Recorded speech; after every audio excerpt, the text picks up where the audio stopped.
Hello friends, स्वागत है आप सभी का यूट्यूब चैनल लो शिक्षा हिंदी में। और आज हम पढ़ेंगे बीएनएसएस 2023 की धारा 175। धारा 175 बहुत ही इंपॉर्टेंट धारा है जो सीआरपीसी के अंतर्गत धारा 156 हुआ करती थी। और क्या कुछ इसमें नया चेंजमेंट आया है। इस धारा के अंतर्गत लोक सेवक के लिए बहुत अच्छा प्रावधान किया गया है, उसको भी समझेंगे और ये भी समझेंगे कि सीआरपीसी की तुलना में और नया चेंजमेंट क्या हुआ है। हमको कौन कौन से टॉपिक इसके अंतर्गत करने हैं, आइए एक बार स्क्रीन पर समझते हैं। पुलिस अधिकारी की विवेचना करने की शक्ति, power of police to investigation. क्या पुलिस थाने का बाहर साधक अधिकारी संज्ञेय मामले की विवेचना न्यायालय के आदेश के बिना कर सकता है? क्या किसी गंभीर अपराध की विवेचना पुलिस उपाधीक्षक कर सकते हैं? क्या न्यायालय विवेचना का आदेश कर सकता है? और क्या लोक सेवक के विरुद्ध न्यायालय मुकदमे का आदेश कर सकता है?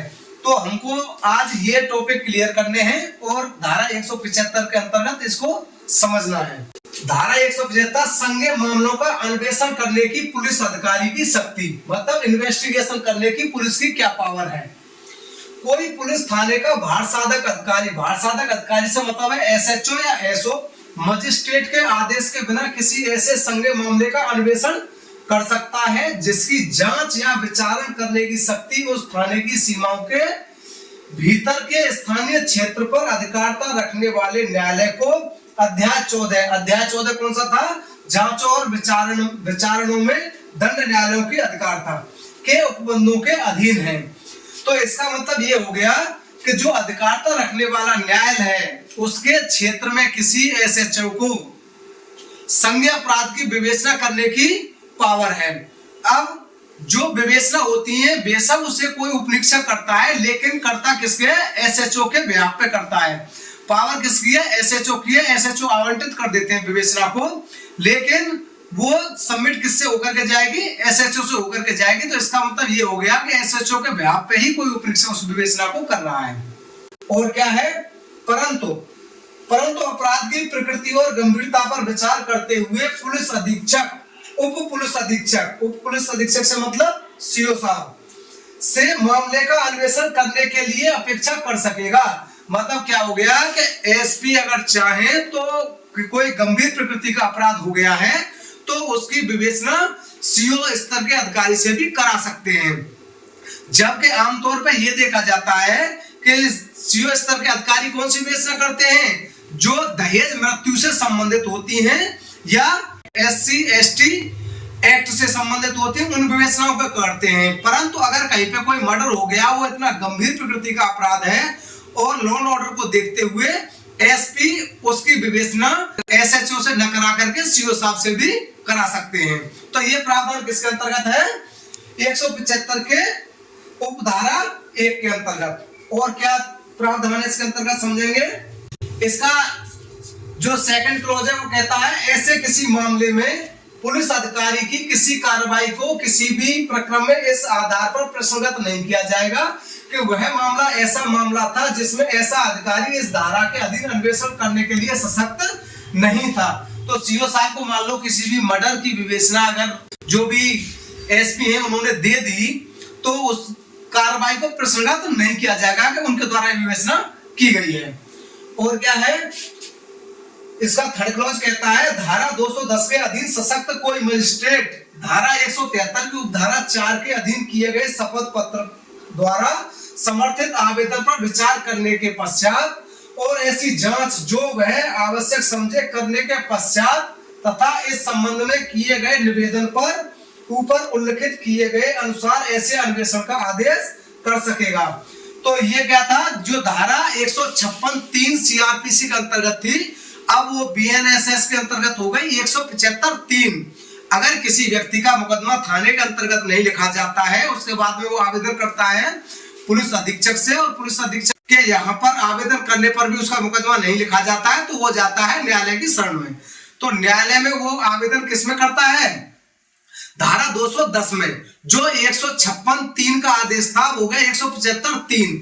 अगर न्यायालय 210 में न्यायालय में उसने आवेदन किया तो न्यायालय उस पर संज्ञान ले सकता है और प्रभाव उसका दायर हो गया।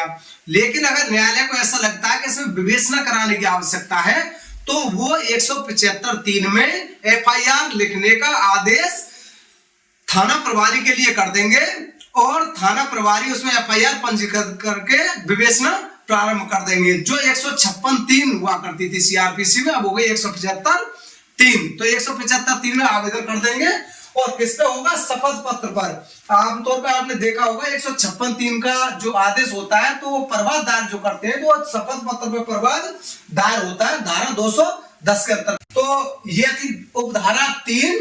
अब एक नई उपधारा 175(4), इसमें लोक सेवकों के लिए बहुत अच्छा प्रावधान किया गया है BNSS के अंतर्गत। ये है उपधारा 4। धारा 210 के अधीन सशक्त कोई मजिस्ट्रेट लोक सेवक के विरुद्ध प्रवाद की प्राप्ति पर जो उसके शासकीय कर्तव्यों के निर्वहन के दौरान उत्पन्न हुआ हो, निम्नलिखित के अध्याधीन कौन कौन सी कंडीशन दी है? उसके वरिष्ठ अधिकारी से घटना के तथ्यों और परिस्थितियों को अंतर्विष्ट करने वाली रिपोर्ट की प्राप्ति पर और लोक सेवक द्वारा किए गए दृढ़ कथनों जो ऐसी स्थिति के बारे में जिसका परिणाम इस प्रकार यह अवकथित घटना है पर विचार करने के पश्चात अन्वेषण का आदेश कर सकेगा।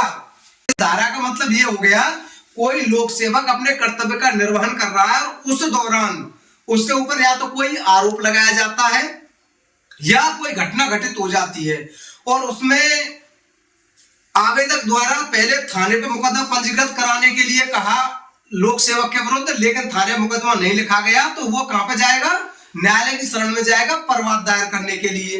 तो प्रवाद दायर कौन कौन कंडीशन में हो सकता है लोक सेवक के विरुद्ध? जब वो अपने कर्तव्य का निर्वहन कर रहा हो। कर्तव्य का निर्वहन से मतलब है कि ड्यूटी से संबंधित कोई कार्य कर रहा हो। ऐसा नहीं है कि लोक सेवक अपने गांव चला गया और वहां पे जाकर के उसने किसी का मर्डर कर दिया तब भी ये कंडीशन आएगी, तब ये कंडीशन नहीं आएगी। वो केवल लोक कर्तव्य में आएगी जब वो अपनी ड्यूटी का निर्वहन कर रहा है, अपने कर्तव्य का। उस दौरान कोई घटना संबंधित है तो न्यायालय कब प्रवाद पर संज्ञान ले सकता है या विवेचना का 175(3) में आदेश कर सकता है। उसमें 2 कंडीशन दी गई है। तो उसके उच्चाधिकारी से उस घटना से संबंधित एक रिपोर्ट ली जाएगी और दूसरी कंडीशन ये है उस लोक सेवक को न्यायालय द्वारा पूर्व में पहले उसके तथ्यों को भी सुना जाएगा। नया प्रावधान किया गया है तो 175(4) के अंतर्गत लोक सेवकों के लिए बहुत अच्छा प्रावधान किया है। क्योंकि होता क्या था कि अगर किसी लोक सेवक ने कोई काम किया तो पेशबंदी में वो व्यक्ति जाकर के लोक सेवक के विरुद्ध प्रवाद दायर कर देता था, बढ़ा चढ़ा करके कोई बात कर देता था। इसी वजह से इसमें यह नया प्रावधान किया गया है कि पहले लोक सेवक को भी सुना जाएगा और उसके उच्चाधिकारी से रिपोर्ट भी ली जाएगी। क्योंकि ऐसा होता था कि लोक सेवक को पता भी नहीं चलता था और उसके विरुद्ध प्रवाद न्यायालय के अंतर्गत दायर हो जाता था। वीडियो पसंद आया हो तो चैनल को लाइक करें, सब्सक्राइब करें। Thank you.